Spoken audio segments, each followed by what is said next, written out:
Hello guys, welcome back to my channel Saurabh Singh Lecture. Today we are study about most important topic for class 12th.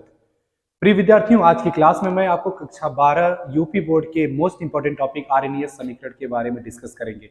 जैसा कि आप लोग को cover page पे पता हो गया होगा कि आज का जो मेरा लेक्चर है ओनली बेस्ड आरएनएस इक्वेशन। तो सबसे पहले आरएनएस समीकरण होता क्या है, आरएनएस थे कौन, इसके बारे में हम डिस्कस करेंगे।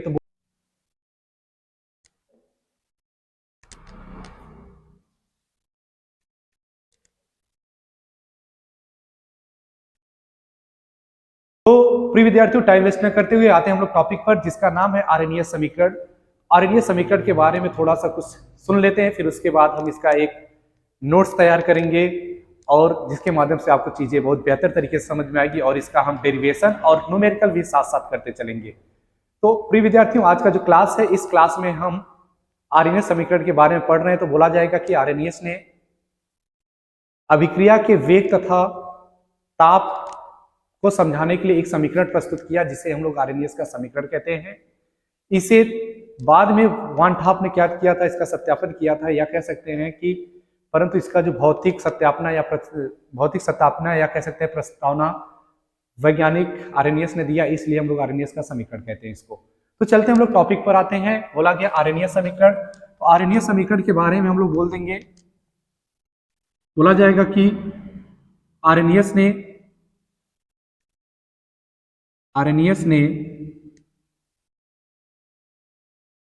अभिक्रिया के वेग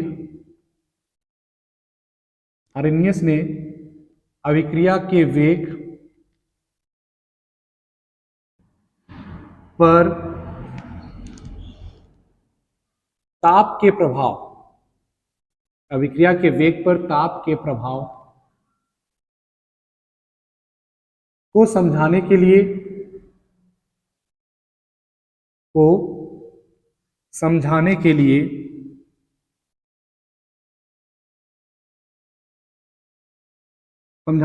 एक समीकरण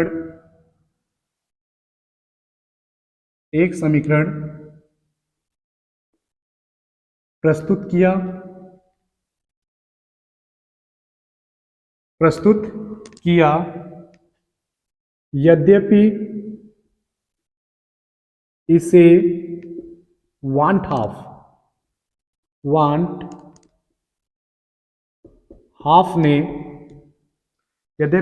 हाफ ने प्रस्तावित किया था,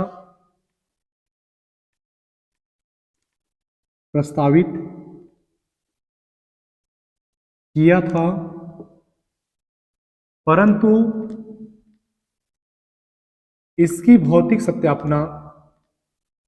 इसकी भौतिक सत्यापना या प्रस्तावना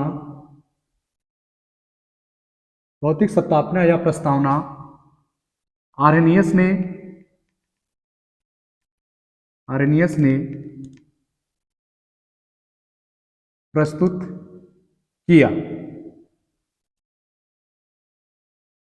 ठीक है, क्या बोला गया, आरएनएस ने अभिक्रिया के वेग पर ताप के प्रभाव को समझाने के लिए एक समीकरण प्रस्तुत किया। यद्यपि उसे, या कह सकते हैं इस समीकरण को वान थाप ने प्रस्तावित किया और इसकी भौतिक सत्यापना या प्रस्तावना जो थी वह कौन दिया था, आरएनएस ने दिया था। फिर इसके बाद बोला जाता है कि कौन सा समीकरण दिया गया था, तो बोला जाएगा आरएनएस के अनुसार के बराबर ए ई की पावर माइनस ई अपान आर टी होता है। ई अपान आर टी, यही समीकरण को प्रस्तुत किया था और बोला गया जहां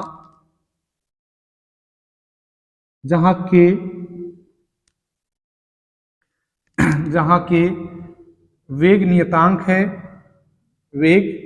नियतांक रेट कांस्टेंट जिसको कहा जाता है, जहां के क्या आपका रेट कांस्टेंट ए, यह जो आपका ए है ना, ई का मतलब होता है एक्सपोनेंशियल टर्म। एक्सपोनेंशियल टर्म से पहले अगर ए आया है तो इसको बोलेंगे प्री एक्सपोनेंशियल कांस्टेंट, या कह सकते हैं कि पूर्व चरघातांकीय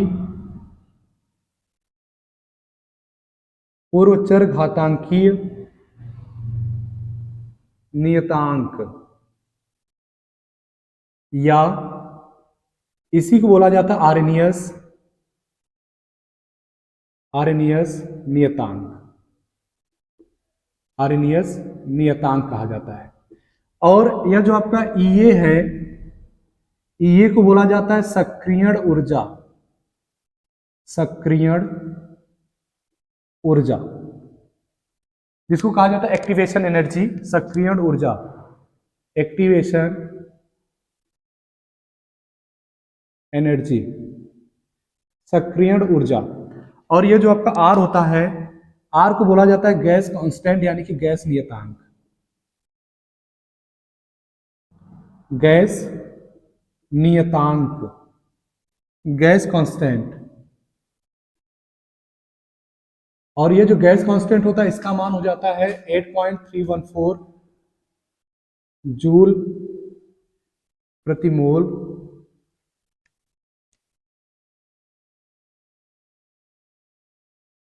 या प्रति डिग्री प्रति मोल, प्रति डिग्री प्रति मोल। और टी का मतलब है आपका, टी फॉर होता है आपका टेम्परेचर यानी कि तापमान, केल्विन में, तापमान किसमें, केल्विन में। ठीक है, इतना आप लोग नोट डाउन करिए या स्क्रीनशॉट ले लीजिए, फिर हम आगे क्लास को कंटिन्यू करते हैं।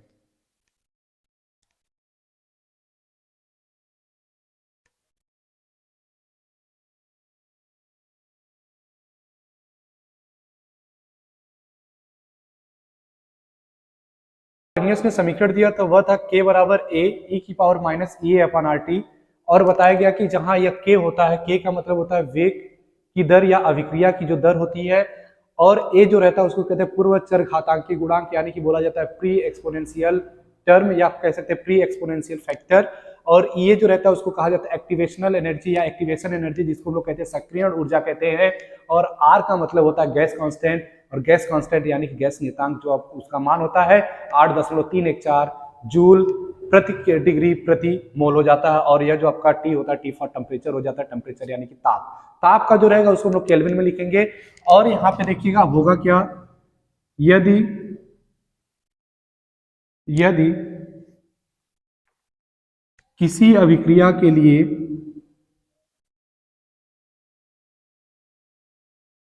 यदि किसी अभिक्रिया के लिए T1 परम ताप पर, T1 परम ताप पर अभिक्रिया की जो दर है, T1 परम ताप पर अभिक्रिया की दर मान लो क्या हो गया आपका K1, तथा तथा T2 परम ताप, T2 परम ताप पर अभिक्रिया की दर, अभिक्रिया की दर कितना हो जाए, K2 हो तो K2 हो तो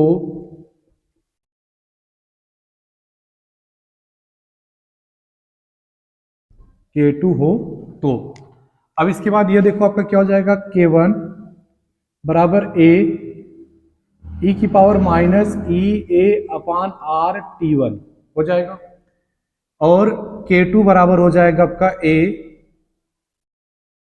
ए हो जाएगा e की पावर माइनस ई ए अपान आर T2 हो जाएगा। कोई समस्या यहाँ तक?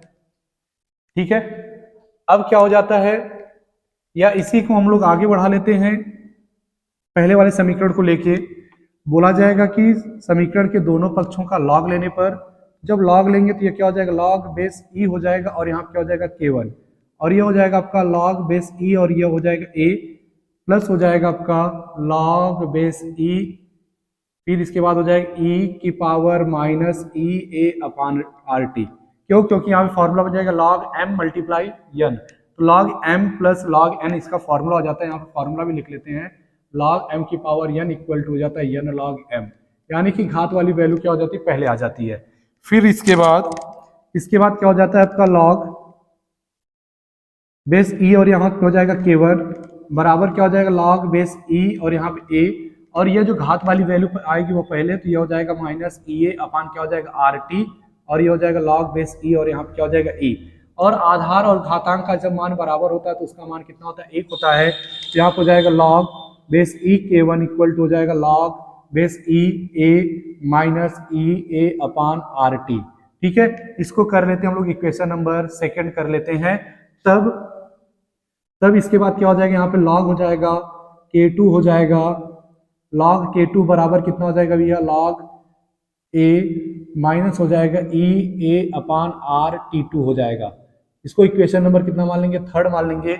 अब इसके बाद क्या कहेंगे कि समीकरण 2 में समीकरण 1 से भाग देने पर समीकरण 1 में समीकरण 3 में समीकरण 2 से क्या कर देना, भाग दे देना है। तो लिखेंगे समीकरण 3 में, या ऐसे कर लो ना, समीकरण 3 में से समीकरण 2 को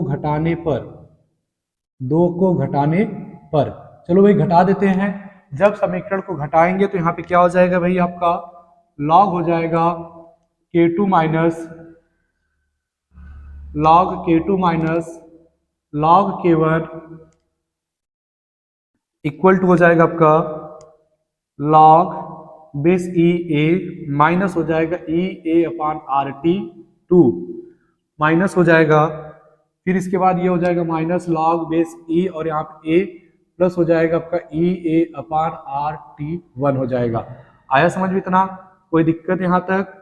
अब करना क्या है आपको, देखिए यहाँ पे क्या हो जाएगा लॉग बेस ई के टू, देखो यहाँ पे क्या हो जाएगा log m minus log n, log m minus log n का मतलब होता है लॉग एम अपान एन, यहाँ पे के टू अपान क्या हो जाएगा के वन हो जाएगा, बराबर क्या हो जाएगा आपका लॉग बेस ई, और ये देखो आपका कट जाएगा ना, ये कट जाएगा तो क्या बचेगा आपका, यह वाली वैल्यू पहले लिख लेंगे तो ये क्या हो जाएगा ई ए upon R T one minus E ए अपान आर टी टू हो जाएगा। ठीक है, आया समझ में इतना, कोई समस्या यहाँ तक? ठीक है ना। अब क्या करना होता है कि यह जो आपका लॉग बेस ई है, अगर हमको लॉग इसको चेंज करना होता है तो क्या लिख देते हैं हम लोग, जब इस टाइप का करना होगा तो हम लोग बोलेंगे यहाँ पे कि आधार जब यहाँ पे ई रहता है, यानी कि कह सकते हैं कि लॉग बेस 10 यक्स, या ऐसे कर लेते हैं हम लोग लॉग बेस ई, अगर x रहता है लॉग आधार 10 यक्स करना होता है तो 2.303 से क्या कर देते हैं, गुणा कर देते हैं। जब गुणा करेंगे तो यहाँ कितना हो जाएगा बताओ 2.303, और ये हो जाएगा लॉग आधार 10 K2 अपान कितना हो जाएगा K1 बराबर ये हो जाएगा आपका ई ए अपान आर, दोनों में कॉमन हो जाएगा और यहाँ पर हो जाएगा 1 upon T1 minus 1 upon T2 हो जाएगा। ठीक है, अब इसके बाद क्या हो जाएगा, यह जो आपका 2.303 उधर गुणा हो जाएगा तो ये हो जाएगा लॉग आधार 10 K2 अपान कितना हो जाएगा K1 हो जाएगा, बराबर कितना हो जाएगा भाई ई ए अपान कितना हो जाएगा ई ए अपान 2.303, और ये हो जाएगा आर 1 अपान हो जाएगा T1 माइनस 1 अपान T2। आया समझ में, इतना कर लीजिए फिर हम आगे चलें, इतना नोट डाउन करिए। अगर यहाँ तक आपको कोई दिक्कत हो तो आप कमेंट बॉक्स में कमेंट जरूर कर दीजिएगा, जिससे चीज़ें आपको ज़्यादा ही समझ में आएंगी, क्योंकि अगर क्लास में क्रिया और प्रतिक्रिया होती है तो बातें जो रहती है वो बहुत अच्छी तरीके से समझ में आती हैं, और आपका जो कन्फ्यूजन रहता है, जो डाउट रहता है वो क्लियर हो जाता है। नोट डाउन करिए या स्क्रीनशॉट ले लीजिए, फिर हम क्लास को आगे कंटिन्यू करते हैं।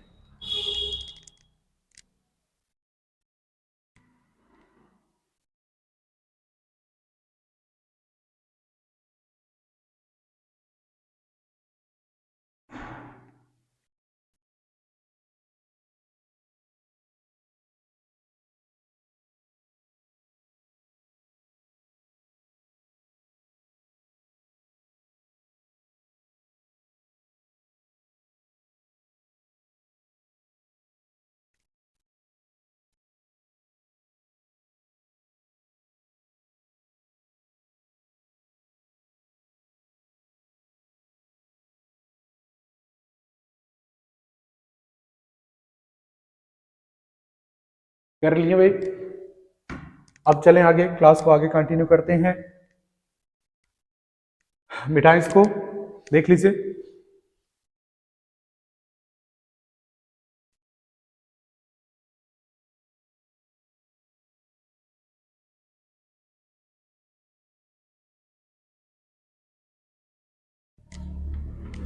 देखिए अब इसके बाद होगा क्या है आपका कि यह जो आपका इक्वेशन नंबर फर्स्ट होगा, इक्वेशन नंबर फर्स्ट में हम लोग करते हैं।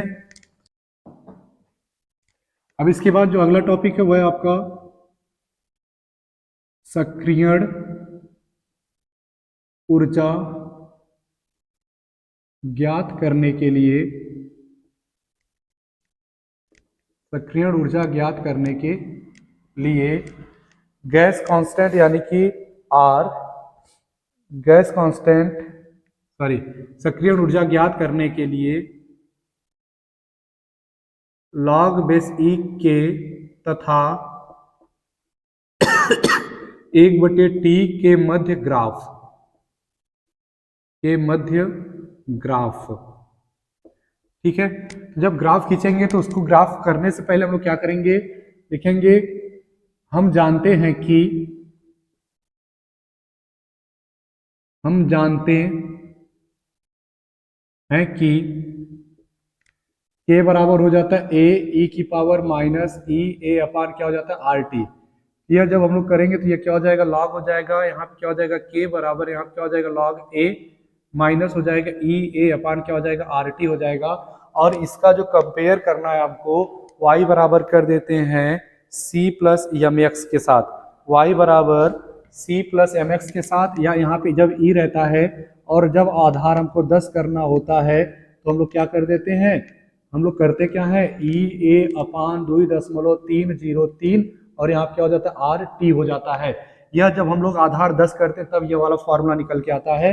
तब यहाँ से हम लोग क्या करते हैं कि यहाँ पे y बराबर c प्लस एम एक्स से क्या कर देते हैं, तुलना कर देते हैं और बोलते हैं कि यहाँ पे जो y है वो y की जगह पे क्या आपका log बेस 10 और यहाँ पे k है, फिर इसके बाद जो c है उसकी जगह पे क्या लिखेंगे log बेस 10 और यहाँ पे a हो जाता है। और यह जो आपका यम है, यम की जगह पे हो जाता है आपका, यम का मतलब क्या होता है ढाल यानी कि प्रवणता होता है, और यहाँ पे हो जाता है माइनस ई ए अपान हो जाता है 2.303 आर हो जाता है, और यक्स की जगह पे 1 अपान कितना हो जाता है टी हो जाता है। और जब इसके मध्य हम लोग ग्राफ खींचते हैं तो ग्राफ आपको पता है कि एक सरल रेखा प्राप्त होगी। सरल रेखा का मतलब इस टाइप में प्राप्त होता है, इस टाइप में सरल रेखा प्राप्त होती है। और यहाँ पे जब सरल रेखा की बात की जाती है तो यहाँ पे हो जाता है 1 अपान टी हो जाता है, 1 अपान टी हो जाता है, और यहाँ पे हो जाता है आपका log बेस 10 और यहाँ पे क्या हो जाएगा के, यानी कि यह क्या हो जाएगा अभिक्रिया की क्या हो जाती है दर हो जाती है। और यह जो ढाल होता है, ढाल, यह जो आपका ढाल होता है वह हो जाता है माइनस ई ए अपान क्या हो जाता है माइनस ई ए अपान 2.303 और यहाँ पे क्या हो जाएगा आर हो जाता है। और यह जो आपका होगा इसको बोला जाता है, एक मिनट, यह जो है इसको बोला जाता है लॉग बेस ई और यह क्या हो जाता है आपका ए हो जाता है, यानी कि यह आपको पता चल जाता है कि इनके मध्य क्या हो जाता है ग्राफ। ठीक है, नोट डाउन करिए और इससे रिलेटेड न्यूमेरिकल के बारे में हम लोग डिस्कस करते हैं। ठीक है, क्वेश्चन करिए।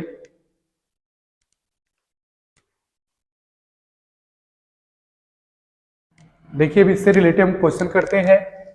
बोला क्या है कि एक अभिक्रिया का ताप 298 केल्विन, यानी कि सबसे पहले आपको दिया क्या है टेम्परेचर T1 इक्वल टू दिया गया 298 केल्विन, तब वो कितना कर दिया जाता है 308 केल्विन, यानी कि T2 इक्वल टू कर दिया जाता है 308 केल्विन कर दिया जाता है, तो उसका वेग स्थिरांक दोगुना हो जाता है, यानी कि यह जो K2 का मान होता है वह प्रारंभिक का कितना हो जाता है दोगुना हो जाता है। तो इस अभिक्रिया के सक्रियण ऊर्जा की गणना कीजिए, यानी कि E का मान आपको निकालना है। ठीक है, तो आपको फॉर्मूला पता होना चाहिए, लिखेंगे we know that log K2 upon K1, K2 upon K1 log base A minus E A upon 2.303 1 upon T1 minus 1 upon T2। ठीक है, और यहाँ पे जो A का मान है log A का मान उसको क्या कर देते हैं हम लोग यहाँ पे 0 मान लेते हैं, यानी कि हमको बस केवल और केवल मतलब कितने से है log K2 upon K1 equal to minus E A upon 2.303 R होगा यहाँ पे, और ये हो जाएगा 1 अपान T1 माइनस 1 अपान कितना हो जाएगा T2 हो जाएगा। आया समझ में इतना।